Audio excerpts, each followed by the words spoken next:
Ladies and gentlemen of the jury, good afternoon. It has been my dearest pleasure to represent and narrate Monsieur Meursault's unfortunate circumstances to you these past few days.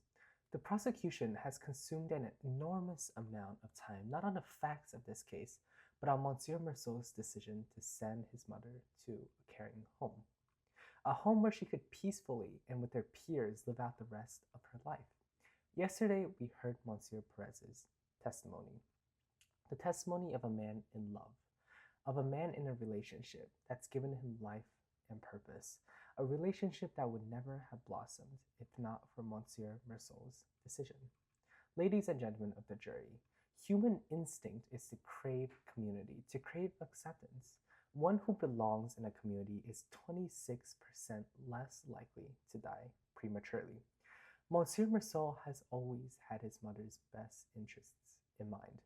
With the introduction of that statistic, one must wonder, why has the prosecution spent so much time on an irrelevant, now positive testament to Monsieur Meursault's character?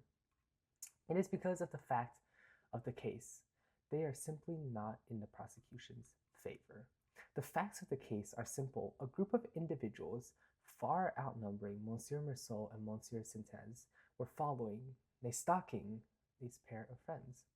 They, rightly so, were on edge. And then Monsieur Sintez was attacked. Members of the jury, what is the correct response to your friend, your confidant, being viciously attacked with a deadly weapon? Monsieur Meursault's response was that of bravery. He alone went to confront this dangerous criminal. Do not let the prosecutor confuse you, members of the jury. There was no premeditation or planning. Monsieur Meursault's confrontation of this criminal led to the unfortunate self-defense that resulted in the death for which we are on trial here today. Ladies and gentlemen, what is a moment? Could a moment be a minute, a second, a millisecond? Monsieur Meursault's first shot was that of necessity, but it does not obscure the fact that firing a shot is a profound action that one must reconcile with, a reconciliation that takes a moment. He was in danger. He fired that first shot out of necessity, and the subsequent 4 shots stemmed from that exact same necessity. I would like to make the assumption that none of us could fire a shot, not even at a criminal, and not hesitate before firing subsequent shots. He was in danger. Let us go back to my question to all of you. Why has the prosecution spent so much time on irrelevant facts to this case? Do not let the prosecution confuse you. When Monsieur Meursault's mother passed away, the mother he loved so dearly, he was able to perform the heart-wrenching act of allowing her to be sent away for the betterment of her livelihood. He was devastated. There is no question to that.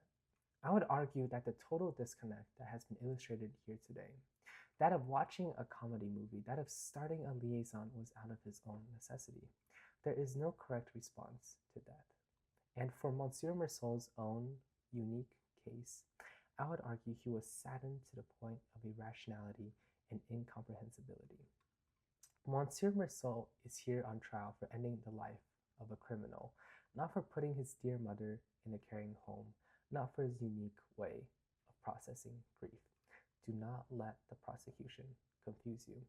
Members of the jury, let us consider the absurdity of putting this man on trial, this man who has defended all of us from the evils that lie within a criminal's hearts, criminals who brandish deadly weapons in broad daylight, criminals that we no longer have to fear because of Monsieur Meursault. Thank you.